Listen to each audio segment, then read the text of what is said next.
अगर आप भी लेना चाहते हैं देश दुनिया की तमाम जानकारी तो आज ही सब्सक्राइब करें हमारे चैनल को। साथ ही नीचे दिए बेल आइकन को जरूर दबाएं ताकि हर अपडेट आप तक पहुंच सके। नमस्कार, प्रभासाची न्यूज़ नेटवर्क देख रहे हैं आप। मैं आपके साथ प्रणव तिवारी। हम मौजूद हैं गोरखपुर में व्यक्ति विशेष के कार्यक्रम को आगे बढ़ाते हुए। हमारे साथ मौजूद हैं माननीय सुनील सिंह जी। एक वक्त था जब माननीय सुनील सिंह जी हिंदू युवा वाहिनी के प्रदेश अध्यक्ष हुआ करते थे। वर्तमान उत्तर प्रदेश के मुख्यमंत्री योगी आदित्यनाथ जी के दाहिने हाथ भी कहे जाते थे। आखिर क्या कारण हुआ कि उनको उनका साथ छोड़ना पड़ा और एक समय आया 2019 का, जब लोकसभा चुनाव के लिए वो प्रबल दावेदार थे, लेकिन उनके टिकट को भी काट दिया गया। इन तमाम विषयों पे हमसे चर्चा करने के लिए आज जुड़े हुए हैं सुनील जी, और आपका बहुत बहुत स्वागत है सर। बहुत धन्यवाद, बहुत धन्यवाद। हिंदू युवा वाहिनी और योगी जी से करीबी, क्या कारण हुआ कि आपको बागी बनना पड़ा? देखिए, जब व्यक्ति की महत्वाकांक्षा बड़ी होती है तो संबंध उसके आगे बहुत भावना हो जाता है। और मैं बड़े जिम्मेदारी के साथ कह सकता हूं कि योगी आदित्यनाथ से बड़ा महत्वाकांक्षी व्यक्ति शायद ही उत्तर प्रदेश की राजनीति में कोई हो। योगी आदित्यनाथ अपनी महत्वाकांक्षा को पूरा करने के लिए न सिर्फ हमारा बल्कि हमारे जैसे तमाम लाखों हजारों नौजवानों के उम्मीद का, उनके विश्वास का गला घोटने का काम योगी आदित्यनाथ जी ने किया है। और आज योगी आदित्यनाथ हमारे ताकत का, हमारे समर्पण का, हम लोगों के प्रयास का सीढ़ी बना करके, उसका इस्तेमाल करके हमारे एकता का हिंदू युवा वाहिनी के रूप में जो हज़ारों नौजवान एक ताकत के रूप में योगी आदित्यनाथ को मिला था, वो ताकत की लाठी को का डर दिखा करके, भय दिखा करके भारतीय जनता पार्टी से ब्लैकमेल, भारतीय जनता पार्टी को ब्लैकमेल करके योगी आदित्यनाथ सदैव भारतीय जनता पार्टी से सांसद होते रहे। उसके बाद वो उसी को अपनी हिंदू युवा वाहिनी रूपी ताकत का इस्तेमाल करके भारतीय जनता पार्टी को ब्लैकमेल करके उत्तर प्रदेश के मुख्यमंत्री बने हैं। और उत्तर प्रदेश के मुख्यमंत्री बनने के बाद योगी आदित्यनाथ का ये नेचर रहा है। जिस व्यक्ति ने, जिस संगठन ने उनको सांसद बनाया, जिस संगठन ने उनको पहचान दिया, ऐसा गोरखनाथ पूर्वांचल विकास मंच, जब उनको पहचान मिल गई तो योगी आदित्यनाथ ने उसको टिश्यू पेपर की तरह अपनी जेब से निकाल के बाहर फेंक दिया। उसी प्रकार हिंदू युवा वाहिनी का इस्तेमाल योगी आदित्यनाथ उत्तर प्रदेश की सल्तनत पे पहुंचने के लिए किए हैं। और जब उत्तर प्रदेश की सल्तनत योगी आदित्यनाथ को मिल गई तो हिंदू युवा वाहिनी को उन्होंने टिश्यू पेपर की तरह रद्दी टोकरी में उठा करके फेंक दिया, जिसका शिकार मैं हुआ हूं। और आप देख रहे हैं, सिर्फ हम नहीं, आज हिंदू युवा वाहिनी अपने अस्तित्व की लड़ाई लड़ रही है। हिंदू युवा वाहिनी के लोग आज परेशान हैं। हिंदू युवा वाहिनी के लोगों को पूछने वाला कोई नहीं है, क्योंकि हिंदू युवा वाहिनी के लोगों ने अपना खून, पसीना, ताकत, जवानी कुर्बान करके योगी आदित्यनाथ को उत्तर प्रदेश के मुख्यमंत्री के रूप में स्थापित कर दिया। और योगी आदित्यनाथ अपने नेचर के हिसाब से जब मुख्यमंत्री के रूप में स्थापित हो गए तो उस लाठी को फेंक दिए, और जिस सीढ़ी से उन्होंने मंजिल प्राप्त किया था, उस सीढ़ी को अपने पैरों से धक्का मार करके जमीन पर गिराने का काम योगी आदित्यनाथ ने किया है। हिंदू युवा वाहिनी से अलग होकर हिंदू युवा वाहिनी भारत का निर्माण, फिर उसका राष्ट्रीय अध्यक्ष बनना, और यहाँ ही नहीं, उसके बाद समाजवादी पार्टी का साथ, और उसके साथ ही साथ भारतीय जनता पार्टी के उन तमाम नए चेहरों को अपने साथ जोड़कर रखना और समाजवादी पार्टी की सदस्यता दिलाना। क्या लगता है आने वाला जो आगामी चुनाव है विधानसभा 2022, किस तरीके से समाजवादी पार्टी इसको देखती है? देखिए, हम लोगों ने जब हिंदू युवा वाहिनी भारत बनाया था तो हम लोगों को लगा था कि हम नौजवानों को संगठित करके योगी आदित्यनाथ के अहंकार को, योगी आदित्यनाथ के जो गुस्सा है, योगी आदित्यनाथ का जो चेहरा है, योगी आदित्यनाथ का जो चरित्र है, उसको समाज के बीच में प्रस्तुत करेंगे।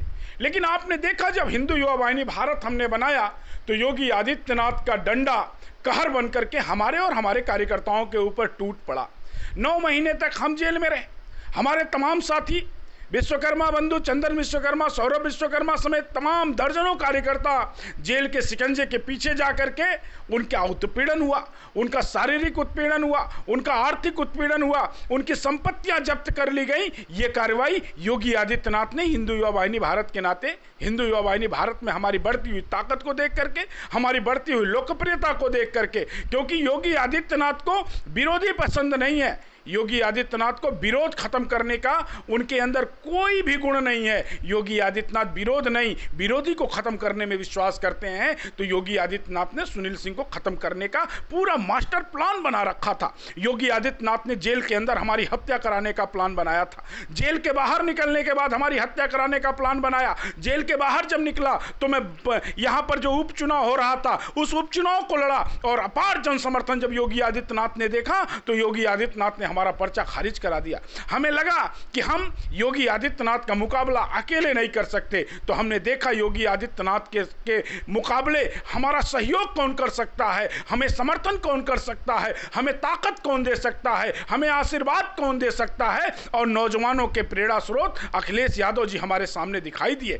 तो हम अभी 1 साल पहले 18 जनवरी 2020 को हमने आदरणीय श्री अखिलेश यादव जी के नेतृत्व को स्वीकार करके समाजवादी पार्टी को ज्वाइन किया। और समाजवादी पार्टी में जब से ज्वाइन किया हूं तब से आप देख रहे होंगे जिस तरह नौजवानों का समर्थन, खास करके पूर्वी उत्तर प्रदेश के नौजवानों का समर्थन, जो कभी भारतीय जनता पार्टी में हुआ करते थे, विद्यार्थी परिषद में हुआ करते थे, संघ के तमाम अनुषंगिक संगठनों में हुआ करते थे, ऐसे नौजवानों की एक हुजूम समाजवादी पार्टी से हमारे माध्यम से जुड़ने का जो काम कर रही है, यह परिवर्तन की लहर जो दिखाई दे रही है। 2022 में यह समर्थन का जो सिलसिला प्रारंभ हुआ है वो 2022 में निश्चित रूप से इतिहास लिखेगा, और सत्ता में परिवर्तन होकर के एक बार अहंकार, अत्याचार और अन्याय और गुस्सा और एक तरह से जो आक्रोश जनता के प्रति, व्यापारियों के प्रति, नौजवानों के प्रति योगी आदित्यनाथ के मन में है ना, वो आक्रोश हारेगा,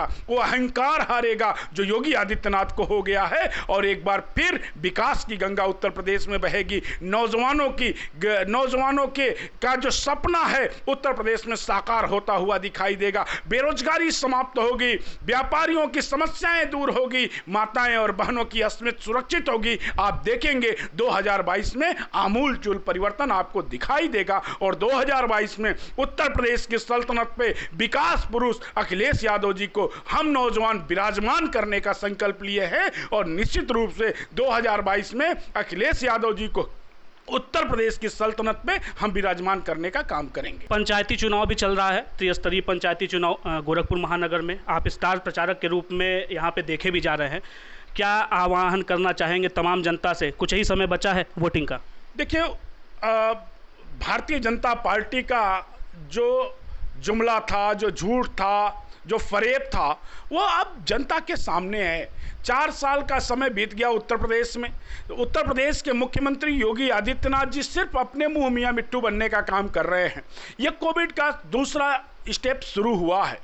1 साल से ज़्यादा का समय योगी आदित्यनाथ को कोविड काल में मिला, लेकिन अफसोस के साथ कहना पड़ रहा है आज भी मरीज बेड के बिना, वेंटिलेटर के बिना और दवाई के बिना तड़फ रहे हैं।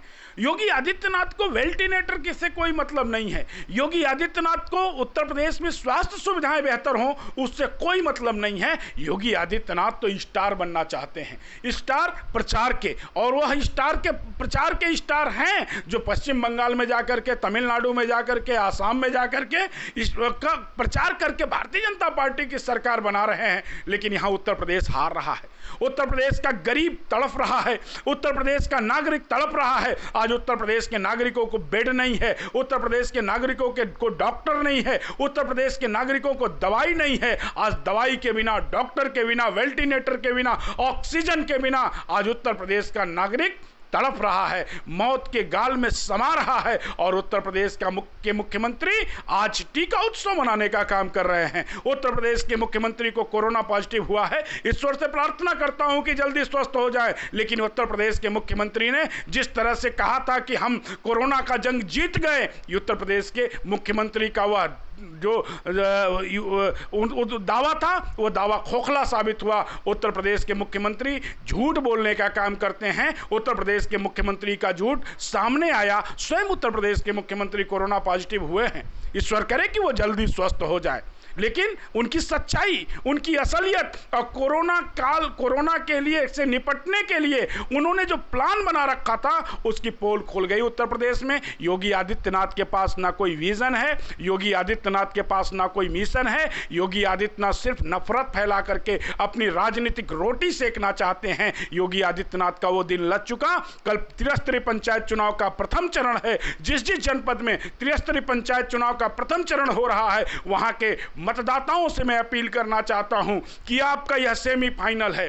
अगर 4 साल के कार्यों से आप उब चुके हैं, 4 साल के जुमलेबाजी से आप उब चुके हैं, 4 साल के सरकार के झूठ से आप उब चुके हैं, तो आपको इनको सबक सिखाने की आवश्यकता है और इनको यह बताने की आवश्यकता है कि हम स्वाभिमानी लोग हैं, हम झूठ के पे नहीं बिकने वाले लोग हैं, हम फरेब पे बिकने वाले नहीं हैं, हम जुमलों पे बिकने वाले लोग नहीं हैं। हमें विकास चाहिए, हमें अस्पताल चाहिए, हमें दवाई चाहिए, हमें सड़क चाहिए, हमें मेडिकल कॉलेज चाहिए, हमें IIT चाहिए, हमें जो है उत्तर प्रदेश में विकास की गंगा चाहिए। हम नफरत की राजनीति से अब उब चुके हैं। नफरत की राजनीति से ऊपर उठ करके उत्तर प्रदेश की जनता कल त्रिस्तरीय पंचायत चुनाव के प्रथम चरण में विकास के मुद्दे पर अखिलेश जी के वादे, अखिलेश जी के द्वारा किए गए कार्यों के मुद्दे पर वोट करने जा रही है। निश्चित रूप से उत्तर प्रदेश की महान जनता 2022 के अपने भविष्य को निर्धारण इस त्रिस्तरीय पंचायत चुनाव में करने जा रही है। हम अपील करना चाहते हैं कि इनके फरेब से, इनके झूठ से, इनके नफरत की राजनीति से ऊपर उठ करके विकास की राजनीति को तरजीह दें और विकास की बात करने वाले समाजवादी पार्टी से समर्थित सभी कैंडिडेट को, सभी उम्मीदवारों को